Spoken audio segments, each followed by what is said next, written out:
In this series of fatherhood, I talk to dads of faith who are all at various stages of fatherhood. Some just starting out, others well into it, and there are some who've done it all. We have an honest conversation about how they handle this thing called fatherhood. Please remember to subscribe and share it with your friends. I hope that this helps you.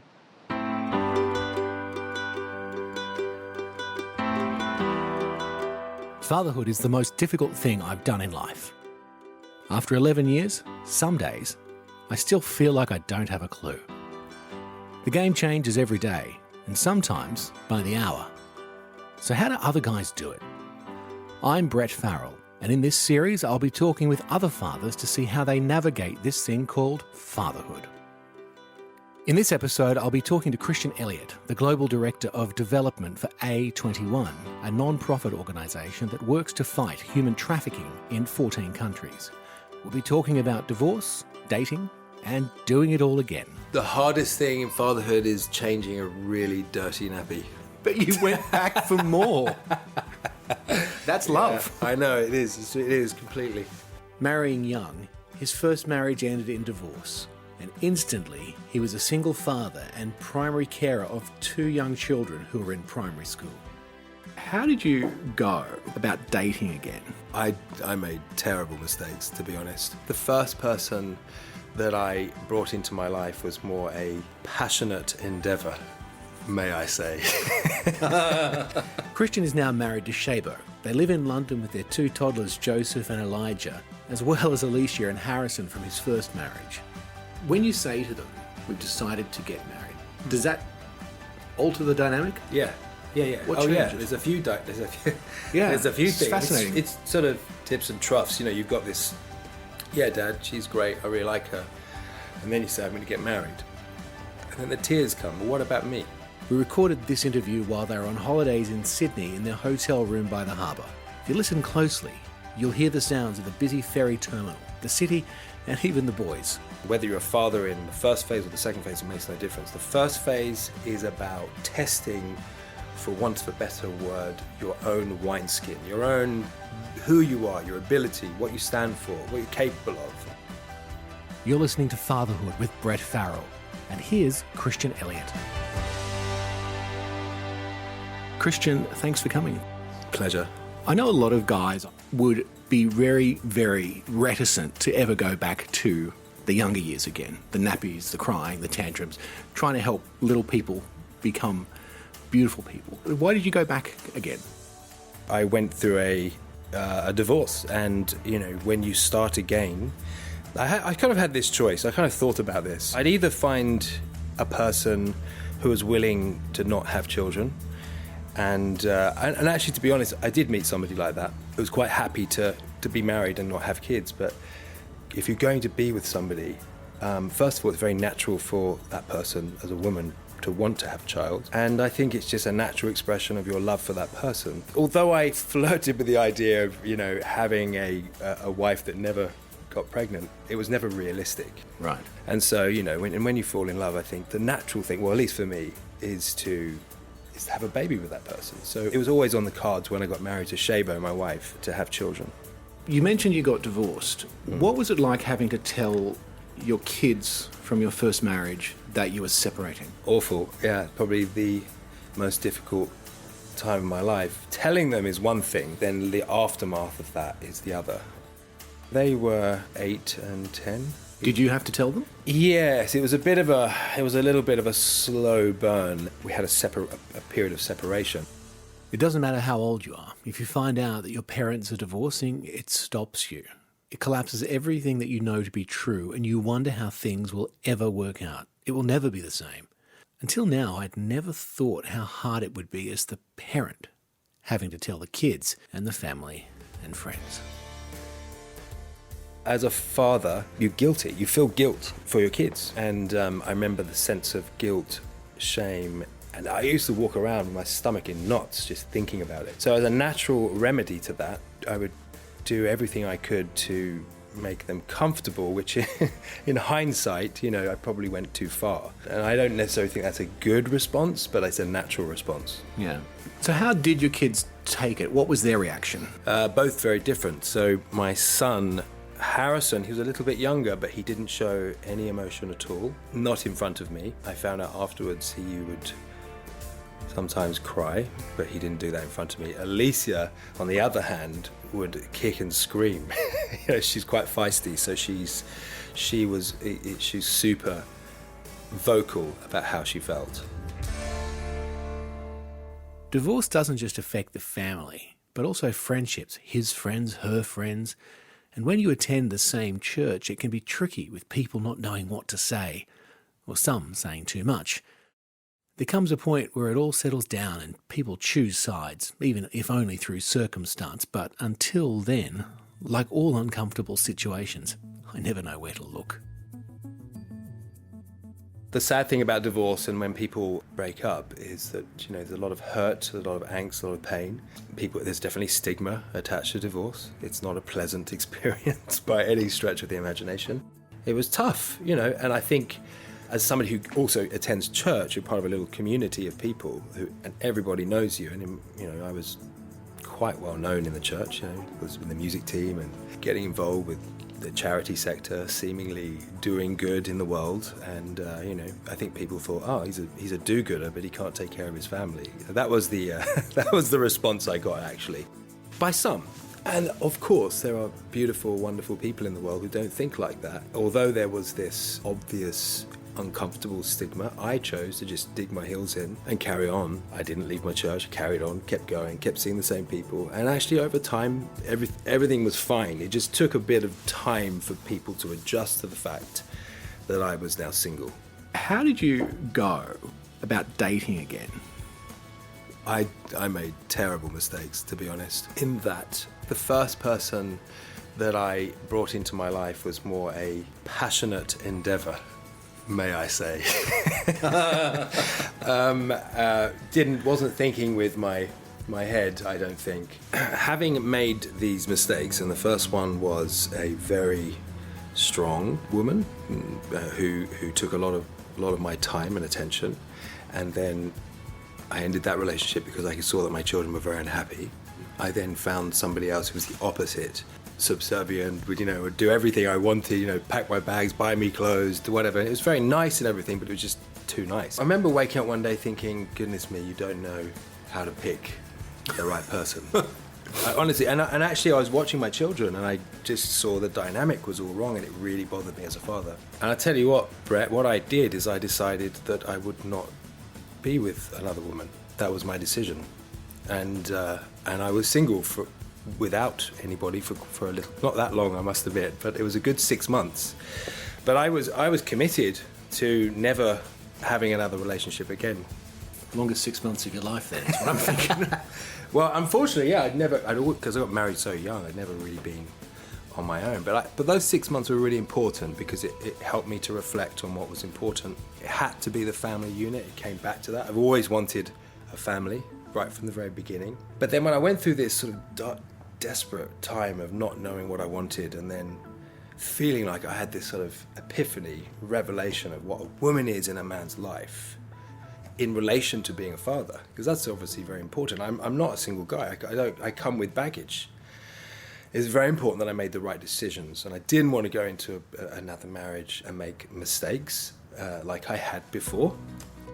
And I blame myself, honestly, my attitude, my youth, They say that, was it George Bernard Shaw said that youth is wasted on the young. I absolutely agree with that. I'd love to go back and change the way I was, but you can't. And so it was very important the second time around I didn't make the same mistakes, that I wasn't the same person, and I needed to go into a new relationship as a father with a new set of principles. How did Shabo come into your world? Does she almost have to tell you, mate, I'm the one for you, wake up to yourself? I've known Shabo for 15 years prior to getting married. I mean, she was in the choir. I didn't really know her that well. I remember seeing her. She was Miss Australia 2002. And I remember coming to London with her twin sister, and I thought, wow, these guys are gorgeous, We never went any further than that, but, I sort of nervously said hello a few times, but that was about it. And then, over the years, we had the same circle of friends, and it was like hello, and it didn't really get beyond small talk ever. I wonder when you get to that age where you know yourself, does dating get any easier? I can't imagine it would. Yet, even if it bothered Christian, he kept focused on his future happiness. When you say to them, Shabo and I are getting married, we've decided to get married, does that alter the dynamic? Yeah. What Oh, yeah. changes? There's a few things. Fascinating. It's sort of tips and troughs. You know, you've got this. Yeah, Dad, she's great. I really like her. And then you say, I'm going to get married. And then the tears come. Well, what about me? Particularly from the age of 16 onwards, as any father will know. And if you're getting prepared for that, you really need to batten down the hatches, because 16 is it's something else. Actually, 15 is something else. And nervous laugh, sorry. But, I think it all happened around that time when the hormones were raging, and she's my only daughter. And so the inclusion of another woman, where Daddy's affection is going to go away, or seemingly from her perspective, away from her onto another person, is devastating. And I could see it on her face, and she was wrestling continually with, oh, it's really good for my dad, I really like Shabo, but what about me? Am I going to still be his princess? And blah, blah. And it went back and forth for a long time, and went back and forth to the point where there was tension between Shabo and Alicia. And the tension was tangible, and I was in the middle all the time, and I could do nothing right, obviously. No. And so I spent a good year being piggy in the middle. And I saw the tension rising one day. I could see it happening, and ordinarily I would step in, calm it all down, fix it all. And this time I decided not to. They both went upstairs, and suddenly I hear this screaming. And my daughter's screaming, and then I hear my wife screaming. And they're both screaming at each other. But it was magic, because all the tension went away. It then ended up in a discussion, and then they understood each other really well. And from that day, there's a mutual love there. There's no tension. And what I would say to anyone where you're in that situation, where you feel like you've got to manage your new wife and your child, sometimes you need to step out of the situation and let them deal with it, rather than avoiding the conflict. Conflict avoidance in that situation is the worst thing you can do. Unless you want to be a nervous wreck and take on the whole thing yourself, you can, but it's not very pleasant, trust me. You've said a few times Shabo is a friend to the children. Yes. What about mother and discipline to the children, to Alicia and Harrison? How does that work? Does she leave that to you? Yeah, this is a bit, not, by and large, Shabo has been very careful about how she does that. She does it not as a friend or a peer, she does it as an auntie, as opposed to a mother. You don't want to be a best friend, you don't want to be a peer, because then that's too over-familiar, but you do need to be a person of authority. So she maintains the authority, and so she will say, can you do this, can you clean dishes, the basic things. And then if Alicia's doing something that may be slightly inappropriate, like all teenagers do, like wears a skirt that's too short, which she likes to do. Shirts that are too short. The whole Skirts bit, right. that are too short. Shorts that are too short. Yeah, the old midriff and all that. She'll say something, but she'll say it in a loving, kind, just calm way. She never snaps at them. So it's a discipline. It's more like a guide. Again, that thing, the notion of a guide who's there as the adult, not a best friend. Just bedding down this new family dynamic. It's fantastic. Finally, the tension's gone. Finally, everything's starting to get how you probably hoped it would be. Yes. You're going to have 2 more kids. How do you break that into the new dynamic? Well, yeah, then there's that's the next level. So, once we'd dealt with the interpersonal tension between my wife and my daughter, the next thing was Shabo was pregnant, and of course Alicia's response to that was initially okay, but she processes things and then she gets emotional and she thinks, well, what if it's another little girl? And of course that was a little bit problematic, and then she was relieved to hear it was a boy, so that was okay, we're back on track. And then Still the princess. yeah, exactly. Then I take her out to discuss it, chatting to her, and it was a heavy conversation. She's like, well, he's not going to be my brother, really, is he? He's not going to look anything like me, And so she was quite nasty, a little bit nasty in one sense, and she laughs about it now.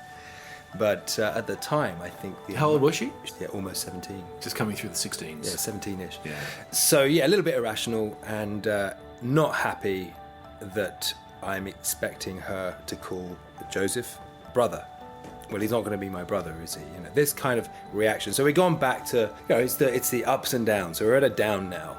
I just lovingly tell her, you know, this boy is going to change your life. He's going to be like your best friend. You're going to love him. She's like, no, I'm not. He's not even going to look like me. I mean, it's not even a rational thought, right? He's not even going to look like me.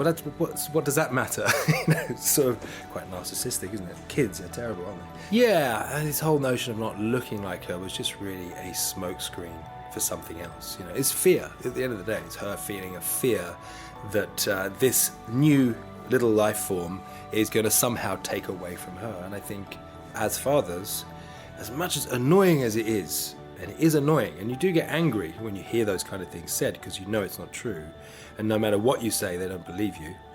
You just have to reinforce the truth in as non-emotional way as possible, or the right emotion, shall I say, in a loving way. And so that's what I did. I just kept reinforcing, no, that's not true. The truth is this. One of the greatest myths that the Brady Bunch projected onto society is that a blended family is easy. Just add everyone together. It's far more emotional than that. And it doesn't matter if everyone lives under the same roof or not. So you're taking your older children through the journey of becoming, in this case, half-brother and half-sister. How are you taking yourself through this? Think back to, gosh, it'd been a long time between drinks. So does it feel different when you're older in life with kids effectively starting again? Or does it feel the same? Well, I think my comment about youth being wasted on the young is probably... I really identify with that because although I enjoyed being a father as a young man, I don't think I really paid attention to what was important. And so this for me was an opportunity to pay attention to the little things and be more present. And you know, in those days I had a very, I still have a demanding job, but I had the kind of job that took me away and I wasn't really with the family as much, you know. And so I'd missed a lot of things. It's the day-to-day stuff as a dad that you notice, like I'm noticing now, you know, just spending time, quality time with them and watching how I respond to the things that they do. In my younger self, I think I just went with it and I wasn't very present and I was, you know, I don't think I gave my all. I gave a bit of myself. If we're all honest, we've all pursued career and self and sacrificed things that actually matter. But we don't all get this chance to literally start over and do it again. And I don't want to start over, but I do want to be better. Would your older children look at you now with a sense of, gee, Dad, wish you were like that with us? It's always a thought that goes through my mind. I'm always thinking about it. I've never vocalized it, but I'm always thinking, gee, my kids must think, wow, you didn't treat me like that. You know, not that I treat them badly, it's just that I'm obviously much more present. And I especially feel bad for my son, Harrison.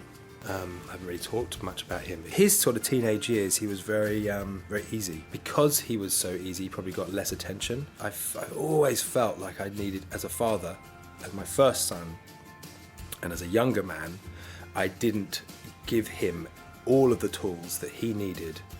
Because quite frankly, I was self-obsessed, you know, with my work and my career. And actually, most men don't really know who they are to their mid-30s, and that's certainly the case for me. It's probably my late 30s in my case. And so, yes, I often think that. Nobody's vocalized it, nobody's said that, but it's something I'm very cognizant of. Do you feel like you're trying to make up for lost time in any way with the kids? Yeah, I have to remind myself that I've done a lot for my children, my first children, put them through private school, and they know that I've done my best for them. But you know, to any father who, you know, has a little bit of success, I didn't have a great deal of success, but I had a little bit of money to be able to do some of those things. Actually, those things aren't the things that count. The things that really count is the quality time. If I could change anything, this is what I would do. Me and Harrison would go away together. Right. Not with Alicia, who obviously, can you tell from this conversation, is the loud one, is the more demanding. And it's like when you have a nest and you have a chick, you have the chicks in the nest. The one that makes the most noise gets fed the most, and it's a little bit like that. And she's a girl, daddy's girl and all the rest of it. If I could change anything, I would balance things out a bit more, and I would actually spend more time with my son. Actually, recently we went to South Africa together and stuff. It was really good, and I just thought to myself, why didn't I do that sooner? Okay, so let's get real. What can we do differently or change? There are things right now that I want to start, stop, and continue. I think if we're all honest with ourselves, we all can be self-absorbed, even if we think it's for the right reasons. I think there are two phases to life, and whether you're a father in the first phase or the second phase, it makes no difference. The first phase is about testing, for want of a better word, your own wineskin, your own who you are, your ability, what you stand for, what you're capable of. And I think in those early days, you build an ivory tower. You're doing it out of good faith. You think that's who you are. And you build these things. Hey, look what I'm doing. Look what I've done. And I think I was on that journey of testing my wineskin to know that, to find out who I am, to be awake to what I am. I think it's natural to do that in your first phase of life, but there is a point, and not everyone crosses over into the second phase of life, but when you do, you realize things that you are, the ivory tower that you're climbing is probably you're probably putting your ladder up against the wrong wall quite often. We quite often are. And in my case, because the ivory tower was brought down through divorce, through tragedy, I was able to, and not everyone can do this, I was able to rebuild and reassess and maybe put the ladder up against the right wall this time, which I feel, never know, 10 years there might be another ladder. I hope not, or another wall rather. No, but seriously, I feel like, the second phase of life is different in that you approach things not from the immediate point of self, but from actually what you can do for others. And I feel that transition now. So if you can't go back in time and make the change, or if you're a dad who doesn't get another chance like you have, make sure your ladder's up against the right. Yeah, I think if you're humble enough, you can change course. You listen to older people or people who've been through experiences like I have. You can make adjustments, you can make changes. If I had listened to this previously, I probably would go away and spend more time with Harrison. Those simple things are possible to do. You just need to schedule them in, irrespective if you're finding out who you are, what you are, building your ivory tower, whatever, it doesn't matter. You can still fit those things in. I was relieved to hear I can do it all. It's not that I need to be a perfect father instead of a workaholic father. It's that my kids need me, and they need to see me fulfilled, and it's my job to make time for it all. My faith has definitely had a big influence. I've never really fully identified with being a Christian necessarily, but I've always identified with being a follower of Christ, if that makes sense. I love the idea of who Jesus was, how he lived, and the whole church thing. There's this. You can tell I'm struggling with this question. Let me ask some more direct questions. Yeah. Does faith play a part in how you raise your children? Would you like to role model to your kids some of the good qualities that you think exist in Jesus, not necessarily the church? Oh yeah, absolutely. I think that's where my struggle is. I think the church is great. I think it's great for the kids to be together and the sense of community. It's not a church bashing thing. I just found that within the Christian context, there's a very strong focus on Jesus, which is wonderful because he's my idol, if you like. But it's only in later life, actually, I've kind of sort of started thinking about the Father in that context. And in the Christian faith, you have the Father, Son, and the Holy Spirit. One of the shifts for me is, although obviously Jesus is a fatherly figure, there is something about identifying with the Father. And I think in the Christian context of church, it's very, I hope this is okay to say this, but it feels like a very, even the things we say, it's a very feminine approach to worship and putting your hands up, and it all feels a bit feminine, right? And so I always struggle with that kind of sense of how the Christian church and how dogma presents the father. It all feels a bit wet and a bit pathetic, and it's not very. It doesn't feel very strong, a strong sense of fatherhood. And the reason why I struggle with answering the question, does faith play a role in being a father? Yes, it does, but it didn't at first. And actually, I don't think it was very helpful at first. I think it was unhelpful. And it's only in later life that I feel like I get it now. Because it's not based on dogma, it's not based on tradition, it's not based on this and that. I've thrown all that away, I've discarded it all. I'm going to a church that has all that. That's okay, there's nothing wrong with that. You need a basis, a framework, I get it. But there's so much more. And unpacking those things now for me has meant that yes, 100%, faith undoubtedly has a massive, is part of who I am. But I would say in my early life it didn't. Switching gears just for a second. With A21, when you see the things that you see globally, how does that play into your fears as a father for your own kids? Yeah, I mean, yeah, you're right. We do encounter things that are beyond horrific, honestly. Being completely honest, yeah. I don't feel like it affects how I view my children, and you don't get extra protective of them because you see stuff? Not really. No, not really, because I think I already was protective of them initially, and I was already aware of it, and I already knew that there was terrible evil in the world. There's also a lot of good in the world as well, and I think if you surround your children with the right people, and you speak the right words over them, they'll be fine. If I took every case that we're involved in and I put that through my own personal experience, I think I'd be an absolute nervous wreck. I mean, look, there are things that it does affect, actually, in the decisions we make. I'm wise about what communication I put out to the world. Hey, I'm staying such and such. I don't document what I do, whereas in my younger days probably wasn't as wise. So yes, but I feel that what we've put in place is enough to protect us. Great. Christian Elliott, thank you for your time. Pleasure. That was Christian Elliott with his take on fatherhood, both times. We don't all get a second chance to do it again, and while we may be racing ahead to create a life for our family, we do need to take time, as the kids aren't little for long. And while it sounds like we have to have it all together, our work, to build, to provide, it seems to me knowing who you are is a key to becoming a better dad. I hope that you gain some valuable ideas and tips, and I would love you to join me as I continue to chat to fathers, expanding my dad skills and navigating my way through fatherhood. The hardest thing in fatherhood is changing a really dirty nappy. But you went back for more. That's love. Yeah, I know, it is. It is completely. And that doesn't get any easier the more experience. Is that something that you're older now, you're wiser, the nappy is better? I still have a really bad gag reflex. I just can't control it. I don't know what's going on. But I still do it. Thank you to the show's producer and editor, Brett Farrell, and to Christian and Shabo for letting us interrupt their family holiday down under.